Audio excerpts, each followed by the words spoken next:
إن الدين عند الله الإسلام وما اختلف الذين أوتوا الكتاب إلا من بعد ما جاءهم العلم بغيا بينهم ومن يكفر بآيات الله فإن الله سريع الحساب. بسم الله. السلام عليكم ورحمة الله وبركاته.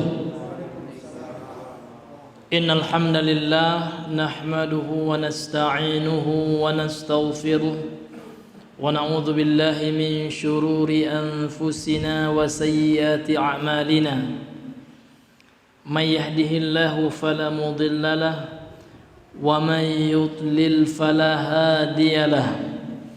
أشهد أن لا إله إلا الله وحده لا شريك له وأشهد أن محمدا عبده ورسوله.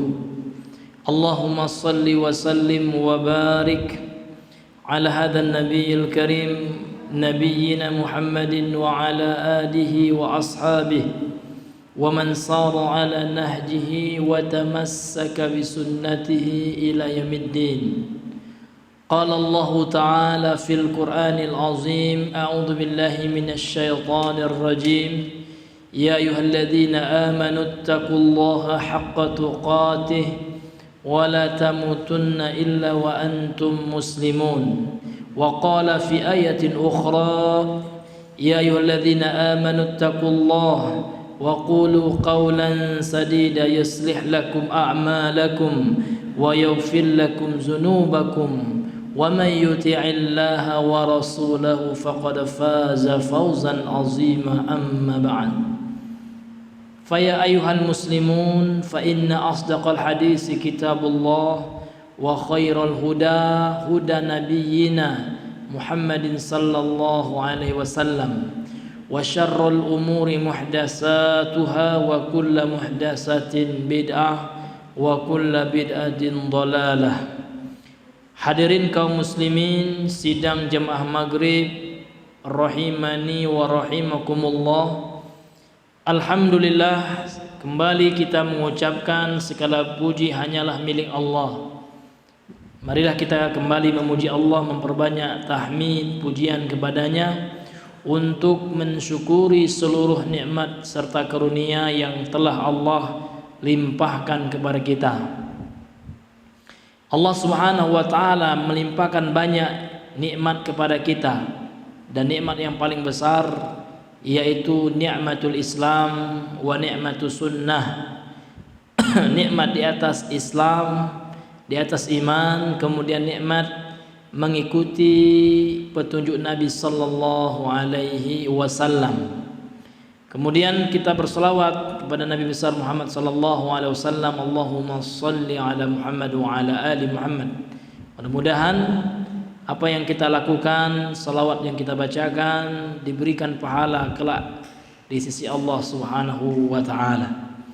Baiklah Bapak Ibu hadirin wal hadirat sidang jamaah maghrib rahimani wa rahimakumullah, kita kembali melanjutkan pembahasan kita, yaitu membahas dan membacakan sebuah kitab yang berjudul At-Tabarruku Al-Masyru'u Wal Mamnu'u. Tabarruk yang disyariatkan dan yang dilarang, yang ditulis kitab ini oleh Syekh Nuruddin Sofwan Nuruddin rahimahullah, salah seorang ulama besar di negeri Mesir yang beliau telah wafat. Pada pembahasan yang lalu kita masih membacakan dan menjelaskan muqaddimah beliau, yang mana dalam muqaddimah ini banyak sekali pelajaran-pelajaran yang bisa kita petik. Di antaranya adalah ta'sirul aqidah, pengaruh akidah fi hayati sahabah, dalam kehidupan para sahabat Nabi sallallahu alaihi wasallam. Bagaimana akidah, keimanan yang kokoh, tauhid yang lurus mempengaruhi pola pikir, mempengaruhi kehidupan dari para sahabat. Sehingga tauhid tersebut, akidah yang benar tersebut melahirkan keimanan yang sangat luar biasa. Dan ini yang masih beliau jelaskan kepada kita. Beliau bawakan ya sekilas sejarah para sahabat yang beliau nukilkan dari kitab-kitab para ulama hadis. Kemudian pada pertemuan yang lalu ya beliau membawakan tentang kisah ya sahabat ya.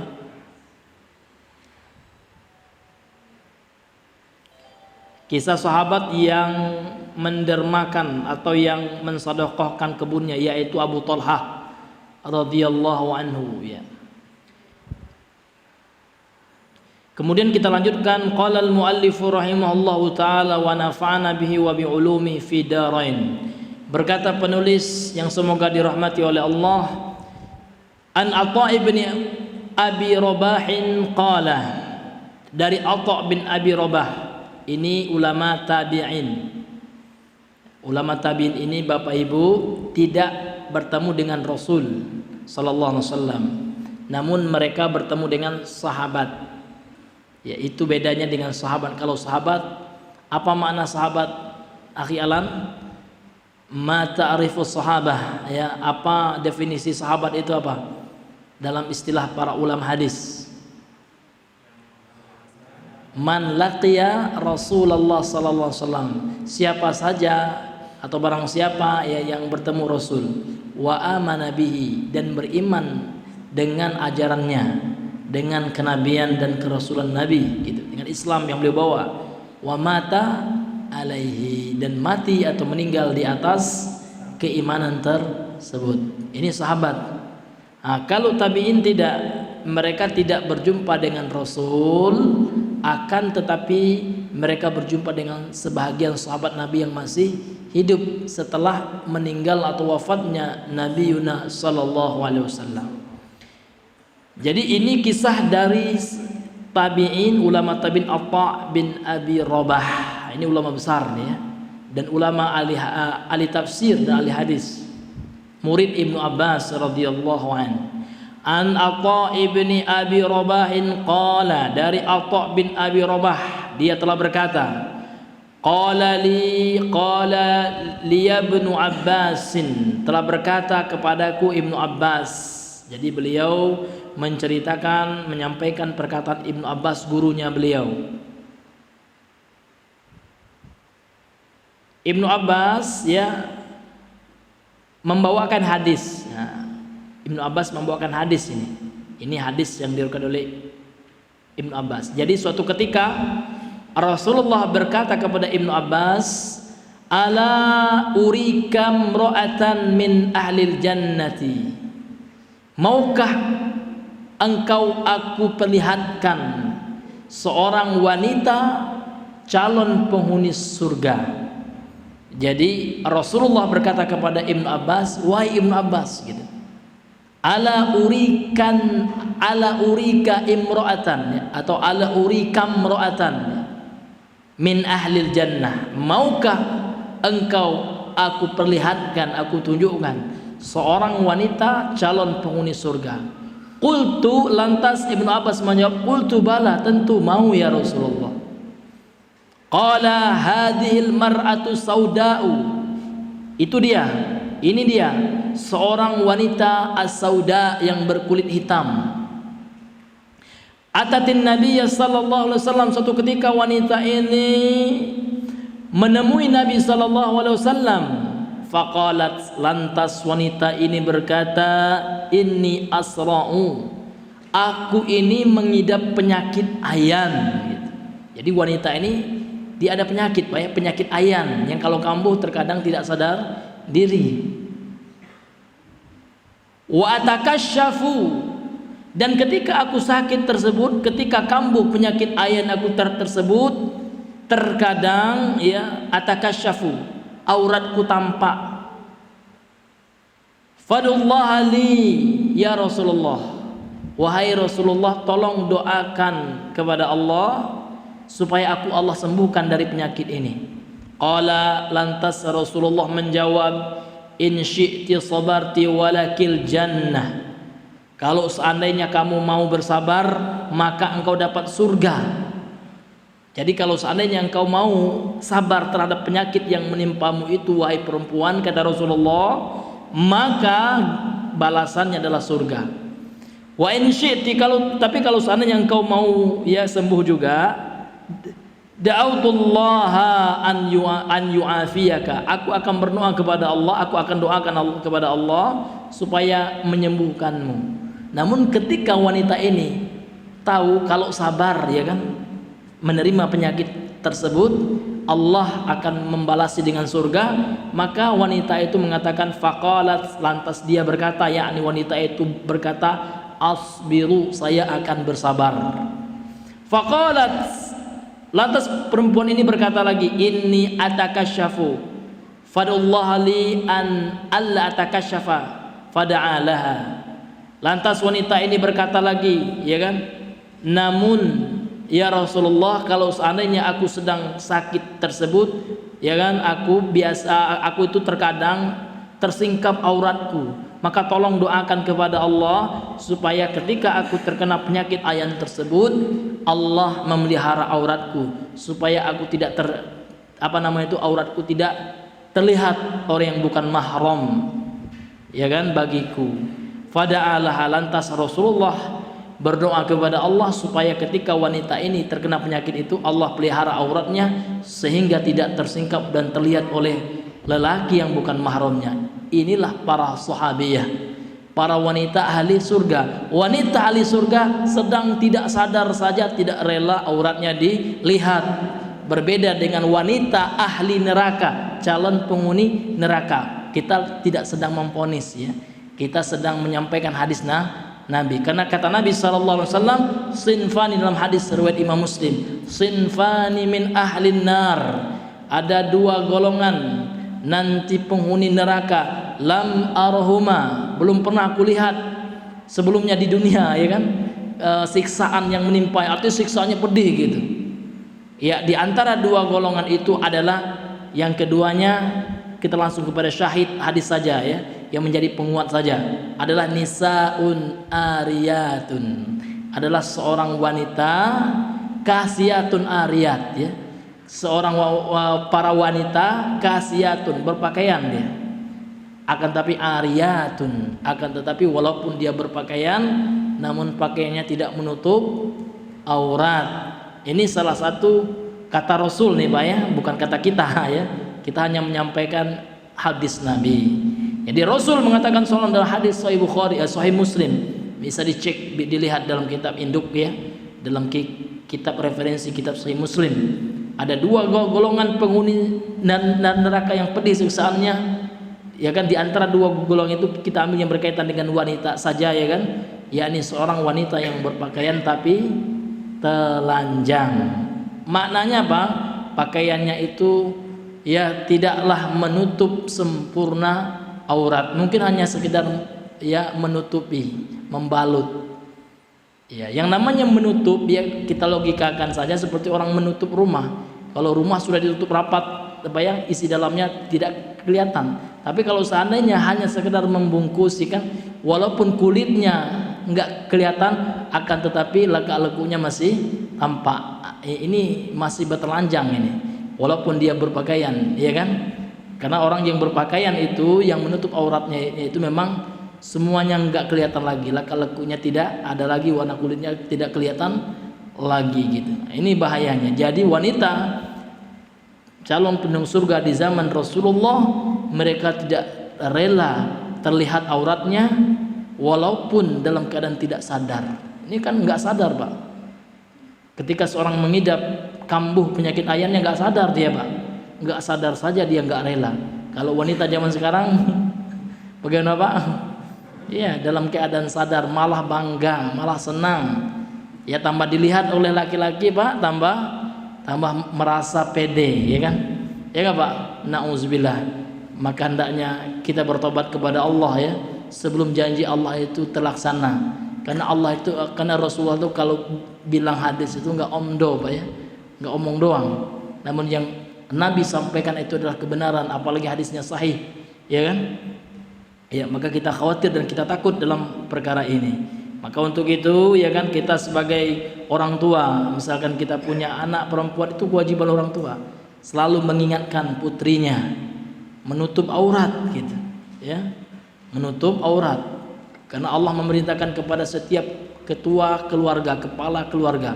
Apa perintah Allah? Sering kita dengar Pak ya, surah At-Tahrim ayat 5, ayat 6. Ya ayyuhalladzina amanu qu anfusakum wa ahlikum naro, kata Allah. Wahai orang-orang yang beriman, jagalah diri kalian dan keluarga kalian dari siksa api neraka. Membuka aurat ini salah satu sebab siksa api neraka. Ya, walaupun orang bilang nggak masuk akal lah, masa aurat aja gitu. Ya, maka kita katakan kalau Allah dan Rasulnya sudah mengatakan, maka seorang muslim sami'na wa ata'na ya, mereka akan mengatakan kami dengar dan kami mentaati. Ini hadirin yang dimuliakan oleh Allah Subhanahu wa taala. Jadi menutupi aurat itu wajib Pak hukumnya bagi wanita yang sudah baligh, wanita yang sudah haid, itu wajib. Cuman para ulama berselisih pendapat tentang muka. Apakah muka itu minal aurah, bagian dari aurat atau tidak gitu. Namun mereka sepakat sunnah hukumnya ya. Kalau seandainya dia tetap ingin menutupi mukanya, sunnah memakai niqab atau memakai cadar dalam bahasa Indonesia. Ini Bapak Ibu yang dirahmati. Namun mereka berselisih pendapat atas hukum wajib atau tidaknya. Namun kalau disyariatkan, tetap disyariatkan gitu ya. Nah, ini Bapak Ibu yang dirahmati oleh Allah Subhanahu wa taala. Jadi ya, dalam hadis ini juga pelajaran yang bisa kita petik ya, dalam riwayat hadis ini, hadis muttafaqun alaih ini, hadis riwayat Imam Bukhari Muslim ini, bahwasanya sabar itu ya kan akan memperoleh surga Pak. Sabar terhadap musibah, sabar terhadap penyakit yang menimpa. Maka kita jangan putus asa Pak ya. Ketika Allah berikan penyakit bagi kita, itu bukan berarti Allah marah. Namun Allah ingin kita sabar. Ada ibadah sabar di dalamnya. Para ulama menjelaskan sabar itu ada 3. Yang pertama apa Bang? Sabar apa? Sabar dalam ketaatan. As-sabru fi ta'atillah. Sabar dalam berbuat taat kepada Allah. Sabar Bapak sholat, sabar dalam menuntut ilmu, sabar berpuasa pada bulan Ramadan, puasa wajib, sabar untuk tidak bermaksiat. Ini juga ya kan yang kedua ya, sabar terhadap untuk tidak bermaksiat itu sabar juga Pak. Sabar untuk tidak korupsi kalau Bapak punya jabatan ya Pak ya. Iya, sabar untuk tidak berzina, na'udzubillah. Sudah ada kesempatan ya kan, seorang wanita cantik kaya lagi mendatangi kita, ngajak berzina misalkan. Jadi seorang laki-laki yang mendapatkan surga itu dia mengatakan inni akhafullah. Kan ada disebutkan dalam hadis Sahih Muslim juga ya, 7 golongan manusia yang akan mendapatkan naungan Allah fi zillihi liyawma la zilla illa zilluhu, pada suatu hari yang tidak ada naungan kecuali naungan Allah. Wa rajulun da'at humra'atun, ya kan, zatu jamalatin, ya seorang laki-laki yang diajak oleh seorang wanita yang memiliki kecantikan, kemudian juga memiliki kedudukan dan kekayaan. Kemudian laki-laki ini mengatakan, la, tidak, katanya enggak mau dia. Inni akhafullah, sesungguh aku takut kepada Allah. Jadi takut kepada Allah itu Bapak Ibu itu juga bagian dari pengaruh dari akidah tauhid. Jadi supaya kita bisa mengukur ya, tauhid kita ini benar enggak, akidah kita ini sudah bagus enggak, itu lihat Pak ya, seberapa besar kita takut kepada Allah. Boleh saja ya kita menghafal definisi akidah itu seperti apa, tauhid itu ya kan apa pengertiannya sudah tahu kita. Namun ketika tidak kita aplikasikan dalam kehidupan kita, ini tetap tidak dianggap orang yang bertauhid. Karena tauhid itu adalah pengamalan, amalan hati. Bagaimana dia takut kepada Allah, hanya berharap kepada Allah. selalu merasa diawasi oleh Allah, itu tauhid, itu buah dari tauhid. Ya. Jadi nggak benar orang yang katanya hebat tauhidnya ya, akan tetapi ya kan dia gemar bermaksiat. Tauhidnya hebat dibilangi, akan tetapi apa? Ya dia tidak bisa ya melaksanakan kewajiban yang Allah telah berikan kepadanya.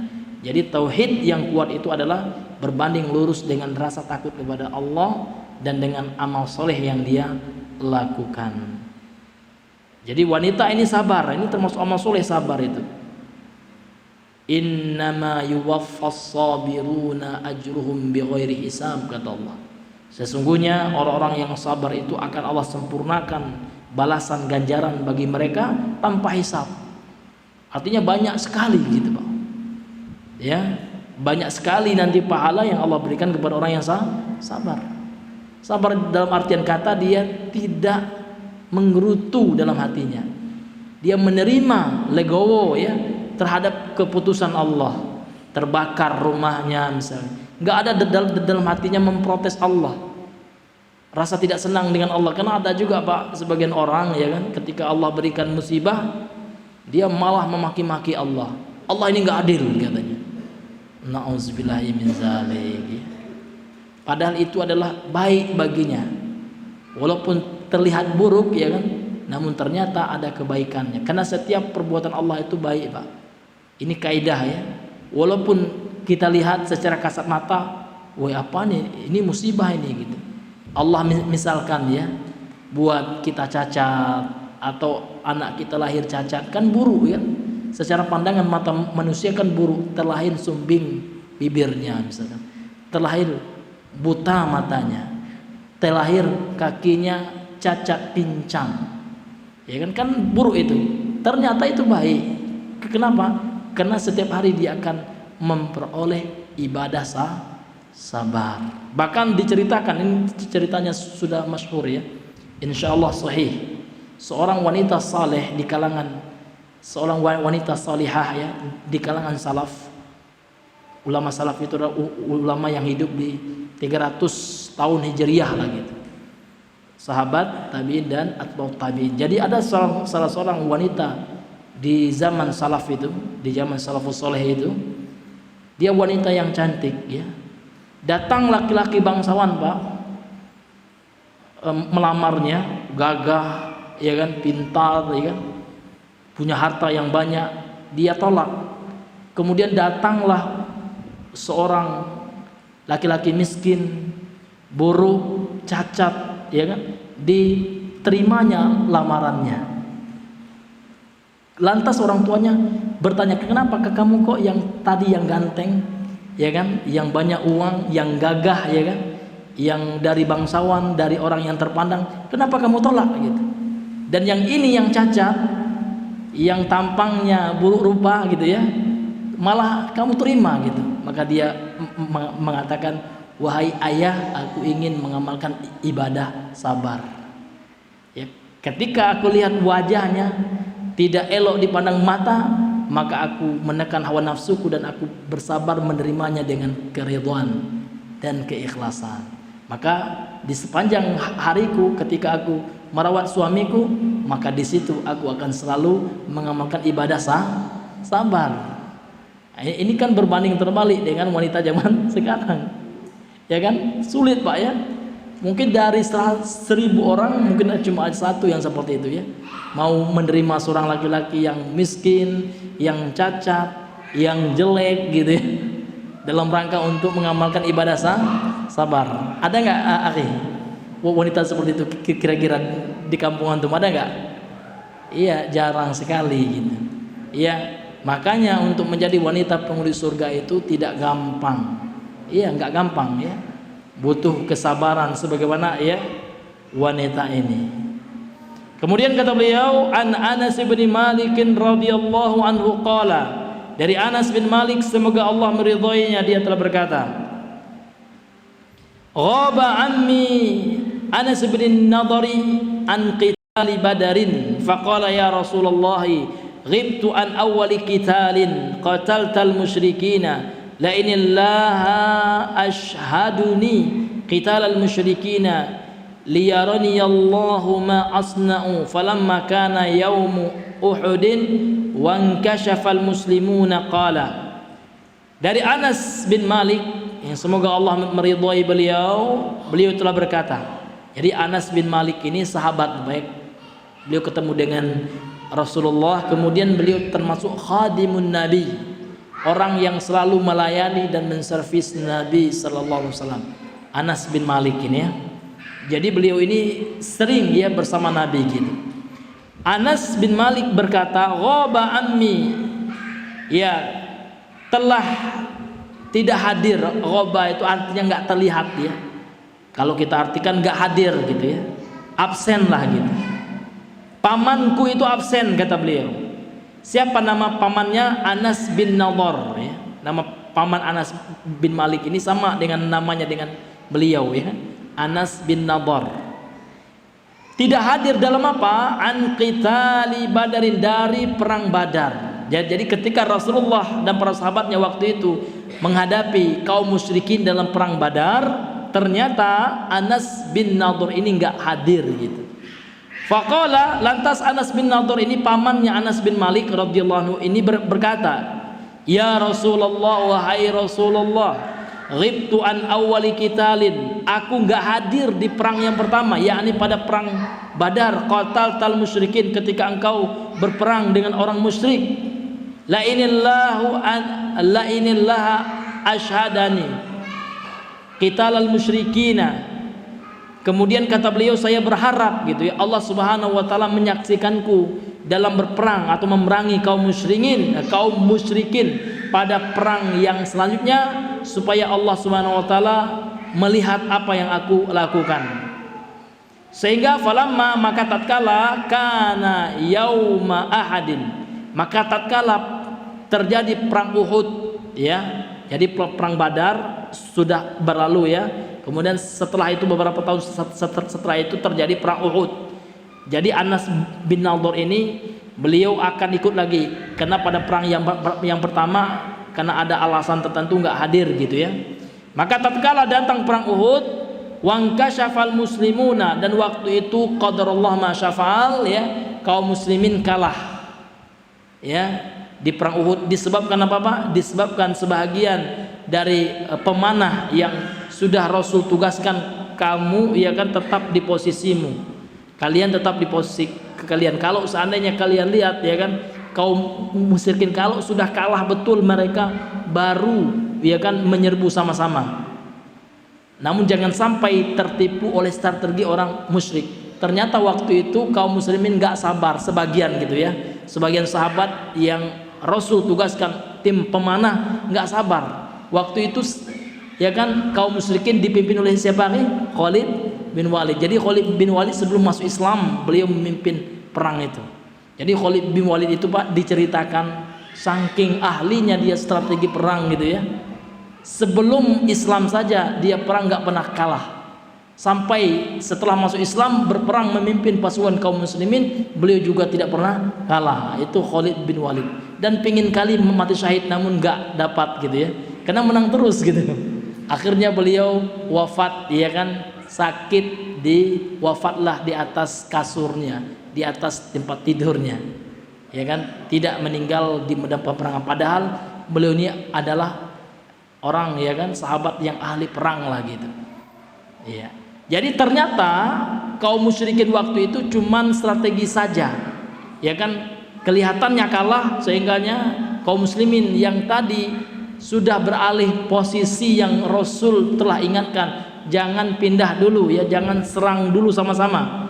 Rupanya itu hanya strategi dari Khalid bin Walid waktu itu ya. Akhirnya apa? Akhirnya ketika kaum muslimin sudah ngumpul, datanglah pasukan inti dari kaum musyrikin sehingga kalahlah kaum muslimin waktu itu, dan banyak yang wafat, yang syuhada, yang syahid waktu itu. Ini hadirin yang dimuliakan oleh Allah. Jadi yang diantara sahabat yang ikut perang Uhud waktu itu adalah beliau Anas bin Nadhr, pamannya Anas bin Malik radhiyallahu an. Jadi falamma kana ya yauma Uhudin wa inkashafal muslimuna qala Allahumma inni Allahumma inni a'tadhiru ilaika mimma sana haula. Ya Allah, ya. Jadi pamannya Anas bin Malik ini berdoa, Allahumma ya Allah, inni a'tadhiru ilaika, sesungguhnya aku memohon uzur kepada Engkau ya Allah, mimma sana haula'i, terhadap apa yang telah dilakukan oleh mereka sebagian dari pemanah yang tidak sabar, ya kan, yang tidak mengindahkan daripada perintah Nabi sallallahu alaihi wasallam. Jadi beliau memohon uzur kepada Allah, mudah-mudahan mereka itu diampuni oleh Allah. Yakni ashabuhu, yakni, ya kan, yang beliau maksud adalah sahabat Nabi yang ahli tukang panah itu, Pak, ya. Wa abra'u ilaika, dan aku berlepas diri kepada Engkau wahai Allah, kata beliau, mimma sanaha ula, yakni musyrikina, dan aku berlepas diri ya Allah dari apa yang diperbuat oleh mereka kaum musyrikin, musuh ya Nabi Muhammad sallallahu alaihi wasallam waktu itu. Thumma taqaddama fastaqbalahu Sa'd bin Mu'azin. Kemudian Anas bin Nadur ini maju, Pak. Pas lagi maju, maka beliau berjumpa dengan Sa'ad bin Mu'az, dan beliau lewati, ya, beliau dahului Sa'ad bin Mu'az ini. Faqala, lantas Anas bin Nadur ini berkata kepada Sa'ad, ya Sa'adu, ya Sa'ad bin Mu'adzin, wahai Sa'ad bin Mu'adz, al jannatu wa rabbin nadar, gitu. Sesungguhnya aku menyaksikan surga demi Rabb, demi Tuhannya An-Nadar, demi Allah Subhanahu wa taala. Inni ajidu rihaha, sesungguhnya aku sudah mencium baunya, min duni Uhud, ya, di balik gunung Uhud ini. Qala Sa'ad, kemudian Sa'ad berkata, famastata'tu ya Rasulullah ma sana, aku tidak bisa wahai Rasulullah, ketika Sa'ad ya menceritakan tentang Anas bin Nadur apa yang dilakukan di medan tempur, aku tidak bisa, ya kan, menyainginya. Begitu beraninya dia, ya kan, tidak ada yang dia takuti kecuali Allah saja, ya kan. Akhirnya dia maju sendiri menghadapi pasukan kaum musyrikin waktu itu, hadirin yang dimuliakan oleh Allah Subhanahu wa taala. Qala Anas, kemudian Anas bin Malik berkata, melanjutkan ceritanya, fawajadna bihi bid'an wa thamanina darbatan bisayf. Ketika itu ternyata dia sudah syahid. Jadi pamannya ini Anas bin Nadur ini rupanya sudah syahid dan sudah terpotong-potong tubuhnya menjadi 80 lebih potongan, ya kan. Kemudian tubuhnya juga auta'natan birramhi, tubuhnya juga ada bekas tusukan daripada tombak, auramiyatan bisahmin, atau bekas panah, gitu, bekas tusukan panah, ya. Wa wajadnahu qad qutila, dan kami mendapatinya, kata Anas bin Malik, sudah meninggal, ya. Wa qad massala bil musyrikuna, maka yang paling parah lagi, ketika dia sudah tersungkur, orang musyrik dapat dia, karena dia sendiri, Pak, ya, dia serbu saja tanpa pikir panjang, gitu, ya, sendirian. Akhirnya ketika dia jatuh, masalah bil musyrikuna, dimutilasi, dicincang-cincang, dipotong-potong jasadnya oleh kaum musyrikin. Fama arafa ahadun, sehingga ketika dicari jasadnya nggak ada yang tahu lagi wajahnya, gitu, karena sudah dipotong-potong, illa ukhtu, kecuali saudari perempuannya, bibananihi, dari lihat, ya kan, ciri jari jemarinya, karena saudaranya tahu ini Anas bin Nadur ini, ya, karena jari jemarinya seperti ini bentuknya, gitu. Akhirnya diketahuilah yang meninggal ini adalah jasadnya siapa? Sahabat. Ini menunjukkan apa, Pak? Menunjukkan kalau seandainya tauhid itu sudah terpatri pada diri seseorang, nggak ada yang dia takuti, gitu, ya, nggak ada yang dia takuti, gitu. Dia hanya takut kepada Allah, dan dia betul-betul merindukan surga. Jadi sahabat itu kunci kemenangan mereka sering, ya, dalam peperangan itu, Pak, karena memang mereka nggak takut mati, gitu. Kalau orang kafir kan nggak takut mati, karena perangnya bukan karena Allah, perangnya terkadang, ya kan, karena dikasih uang, karena untuk wanita, untuk tahta. Tapi orang yang beriman nggak, dia perang itu untuk surga. Surga itu kalau nggak mati nggak bisa, katanya. Tentu ini perang yang benar, ya, perang yang sesuai dengan syariat, ya, bukan perang orang yang suka mengebom sekarang, gitu, ya. Nah, ini memerangi siapa dia? kecuali dia pergi ke Israel itu ya, dia bela ya kan Masjid Al-Aqsa kan gitu, melalui persetujuan Bapak Presiden yang sah kan gitu, boleh, itu perang yang syar'i kan gitu. Tapi kalau ngebom masjid itu bukan jihad, itu jahat ya Pak ya. Maka jihad itu ada dua Pak ya. Ada jihad yang syar'i yang sesuai dengan syariat, ada yang jihad asal-asalan ya, jihad yang enggak memenuhi kriteria diperbolehkannya jihad berdasarkan fikih Islam, berdasarkan ya kan Al-Quran dan Sunnah, dan yang telah dijelaskan oleh para ulama ini, ulama umat Islam ini.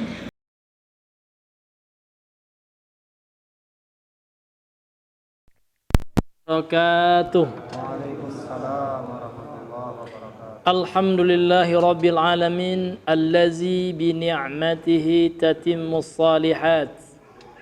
Ashhadu an la ilaha illallah wahdahu la syarika lah wa ashhadu anna Muhammadan abduhu wa rasuluh.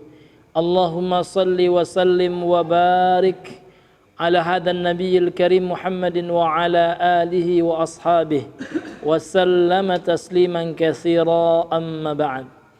Ayyuhal ikhwah wa akhwat rahimani wa rahimakumullah, kita kembali melanjutkan daripada pembacaan kitab At-Tabarru'u Al-Masyru'u Wal Mamnu'. Qala muallif rahimahullah, berkata penulis yang semoga dirahmati oleh Allah, masih melanjutkan ya cerita daripada pamannya Anas bin Malik, yakni Anas bin Nadhr radhiyallahu an. Jadi tatkala beliau ya sudah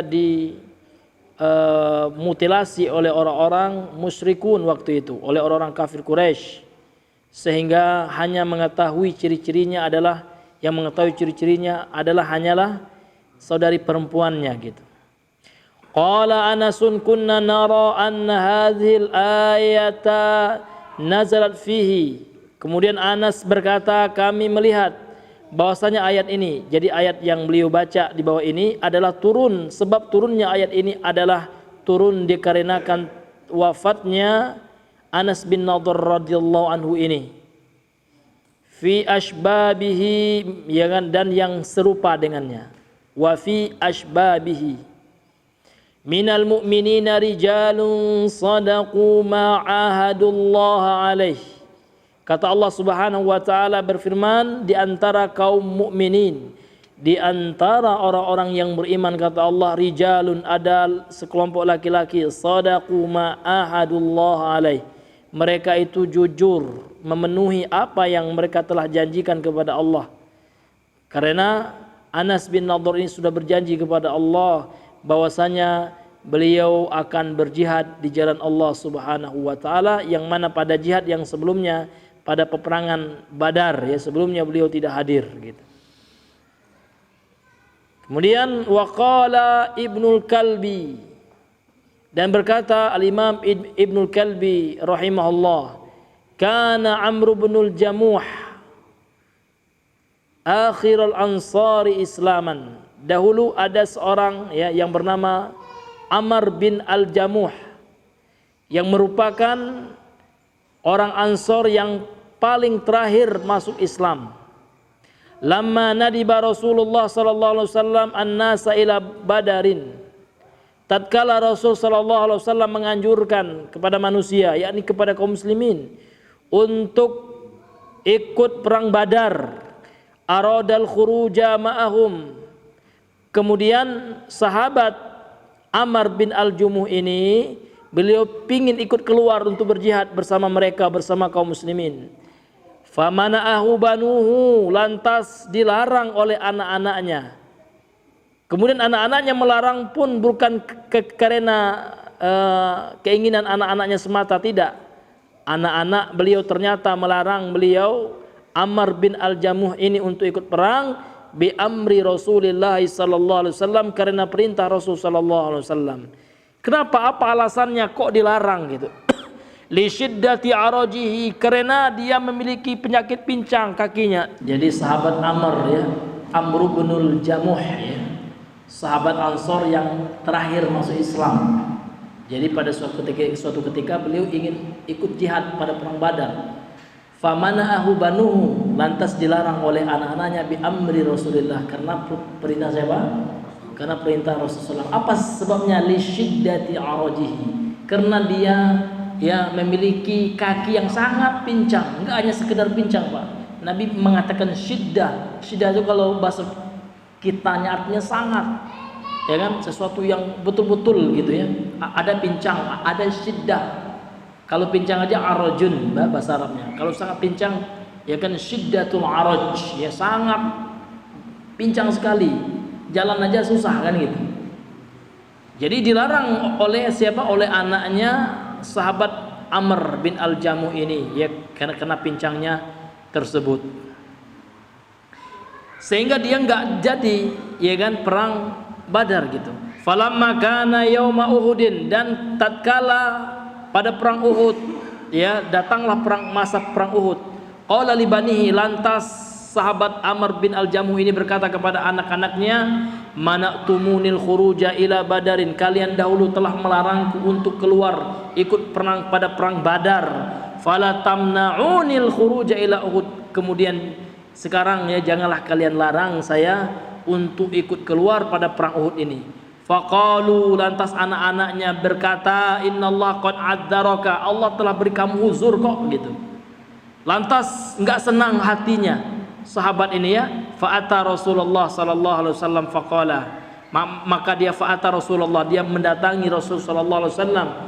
Lantas dia berkata, wahai Rasulullah, ya Rasulullah, wahai Rasulullah, inna bunayya yuriduna an yahbisuni, sesungguhnya anak-anakku yang tersayang ya ingin menghalangiku an hada al-wajhi, dari ini ya, dari perbuatan ini, dari menghadap jihad ini, wal khuruja ma'aka fihi, untuk keluar bersamaku dalam perang Uhud ini. Wallahi, demi Allah ya Rasulullah, kata beliau, inilah arju an ata'a bi arajati hadhihi fil jannah, sesungguhnya aku ingin menginjak dengan kakiku yang pincang ini surga gitu. Aku juga pingin surga ya Rasulullah gitu. Walaupun kakiku ini pincang, namun aku tahu keutamaan jihad yang benar di jalan engkau. Aku ingin menginjak surga dengan kaki yang pincang ini.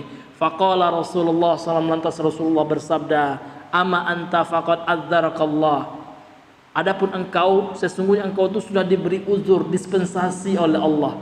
Wala jihad, enggak wajib jihad atasmu. Kemudian waqala li bani, lantas Rasulullah juga bersabda, ya kan, memberi pesan kepada anak-anaknya, la alaikum am tamna'uhu, kalau dia ngotot mau jihad maka tidak ada kewajiban atas kalian untuk melarangnya. La'allallaha an yurzaqahu syahadata, mudah-mudahan semoga Allah memberikan rezeki berupa syahid kepadanya. Fa aqada silahahu, kemudian sahabat yang pincang ini mengambil silahnya, silah itu bahasa kita senjatanya, wawalla, lantas dia berpaling dan ikut berjihad di jalan Allah. Enggak peduli dia, ya kan, karena memang niatnya ikhlas, Pak. Niatnya bukan untuk dikenang di surga gitu, bukan untuk dipuji, bukan untuk dikasih uang. Ini luar biasanya keikhlasan para sahabat.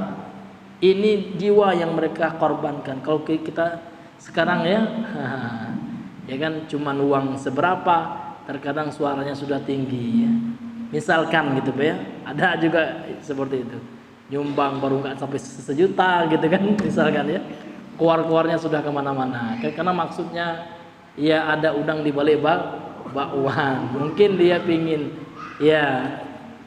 dipublikasikan ya, pingin mendapat pujian ya kan. Kalau sahabat enggak, ya kan, bahkan nyawa sekalipun mereka korbankan demi Allah, demi agama Allah SWT, demi surga, Pak. Memang surga itu memang suatu hal yang sudah menjadi motivasi sahabat. Hendaknya kita tiru yang seperti itu. Mungkin kita nggak bisa ya, keimanan kita nggak sampai kepada keimanan mereka yang levelnya sudah level tinggi, high level gitu ya. Kita masih level bawah, namun kita pingin ya mencontoh mereka. Karena sahabat itu Rasul sendiri telah memuji mereka. Khairun nasi qarni, dalam hadis sahih Bukhari Muslim. Sebaik-baik manusia adalah di masaku, di abadku, para sahabat. Tsummal ladzina la yalunahum, kemudian generasi setelahnya tabi'in, tsummal ladzina yalunahum, dan generasi yang setelahnya atba'ut tabi'in, sehingga ulama mengatakan ini adalah al-qurunul mufaddalah. Ini adalah generasi-generasi abad-abad yang memiliki keutamaan, ya. Itulah yang mereka lah yang dikatakan as-salafus salih. Ya kan? Orang salaf, orang terdahulu yang saleh itu artinya. Dan yang mengikuti mereka itu namanya salafi kalau satu orang. Kalau jama' pakai waw dan nun, jamak mudzakkar salim, ya. Salafiyuna kan gitu. Jadi salafi itu bukan organisasi, Pak. Bukan lembaga kan gitu. Bukan ormas gitu. Namun dia sikap cara orang beragama, bagaimana dia bisa meneladani, ya. Siapa? Ya, meneladani Rasulullah dan para sahabatnya. Namun sekarang kan enggak, seorang orang bicara masalah salafi seolah itu suatu sekte, suatu kelompok, enggak ada. Bahkan Mbah Ki Haji Asy'ari saja beliau ngaku salafi juga gitu. Fanahnu salafiyuna dalam bukunya beliau. Dalam bukunya judulnya Risalah Ahli Sunnah wal Jamaah, ya kan, tulisan beliau. Kami ini adalah salafi katanya. Ya kan? Iya, kata Mbah Hasyim Asy'ari itu. Beliau saja juga ngaku salafi, ya. Nah, karena kalau orang paham apa itu salafi, dia nggak akan komen gitu. Salafi itu apa? Orang ngikuti Rasul. Kok salah kan gitu? Gak ada orang yang menolak sebenarnya kalau dia paham. Iya Pak ya? Iya. Orang yang mengikuti para sahabat, nggak kemungkin ada yang menolak gitu ya. Orang yang mengikuti tabi'in dan atba'ut tabi'in dan pemahaman mereka kan gitu. Namun terkadang orang nggak paham, ya, sehingga mereka menganggap ini suatu kelompok, suatu sekte gitu. Inilah hadirin yang kekeliruan yang terkadang ya terdapat pada kita. Kemudian setelah dia ambil pedangnya, ambil senjatanya, ya kan, sahabat Ammar ya bin Al-Jamuh ini, kemudian dia berkata, waqala Allahumma rzuqni syahadata, ya Allah berikanlah aku rezeki berupa syahid. Wala taruddani ila ahli khaiban, dan janganlah engkau pulangkan aku kepada keluargaku dalam keadaan tidak mendapatkan apa-apa. Artinya dia memang butuh, pingin syahid kan gitu. Falamma qutila yauma Uhud, dan terkala beliau ya meninggal pada, ya kan, dapat syahid, ya mati syahid pada perang Uhud itu, qala Rasulullah sallallahu alaihi wasallam, lantas Rasul bersabda, wallazi nafsi biyadi, demi zat yang jiwaku dalam genggamannya, laqad ra'aitu, sungguh aku lihat ini orang, aku lihat ini sahabat Ammar bin Al-Jamuh ini, yata'u fil jannati bi arajihi, maka sungguh dia telah menginjak surga dengan kakinya yang cacat tersebut. Dan riwayat ini dikeluarkan oleh Al-Imam, ya kan, Ibnul Asir dalam kitabnya Usudul Ghabah. Usud itu jamak dari kata asad. Asad itu artinya singa.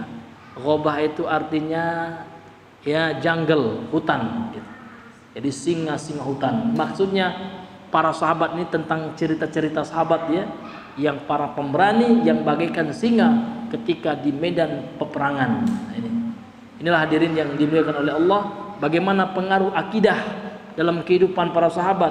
Betul-betul akidah ini membuat mereka mengharapkan betul-betul surga di sisi Allah Subhanahu wa taala, pahala. Karena mereka melihat kehidupan dunia ini ya tidaklah ya apa-apanya, ya tidaklah selamanya. Lama laun kita akan meninggalkan dunia yang fana ini. Suka ataupun tidak suka, kita pasti meninggalkannya, Pak ya. Tidak melihat usia, tergantung ajal. Kita kan nggak tahu, Pak ya, karena ajal itu di tangan Allah. Perkara gaib, hanya Allah yang tahu. Apakah ajal kita itu umurnya 30 tahun, kan nggak tahu. 35 ya kan. Itu misteri sifatnya, rahasia Allah gitu. Namun ketika datang ajal, la yastaqdimuna sa'ah gitu. Tidak bisa didahulukan, ya tidak bisa diundurkan gitu. Ya barang sesaat pun, ya barang sedetik pun tidak bisa diundur gitu. Kalau orang mengetahui bahwasanya hidup ini akan mati, pasti dia akan mempersiapkan segala sesuatu untuk ya menghadapi yang namanya kematian tersebut. Mengingat waktu Bapak Ibu ya sudah jam 8 lewat ya. Mungkin kita cukupkan dahulu sampai di sini. pelajaran kita pada waktu yang singkat ini. Mudah-mudahan dengan waktu yang tidak panjang ini bisa bermanfaat dan bisa kita amalkan dalam kehidupan kita sehari-hari. Malam bisawab, karena mengingat waktu juga. Subhanakallahumma bihamdika asyhadu an la ilaha illa anta astaghfiruka wa atubu ilaik. Assalamualaikum warahmatullahi wabarakatuh.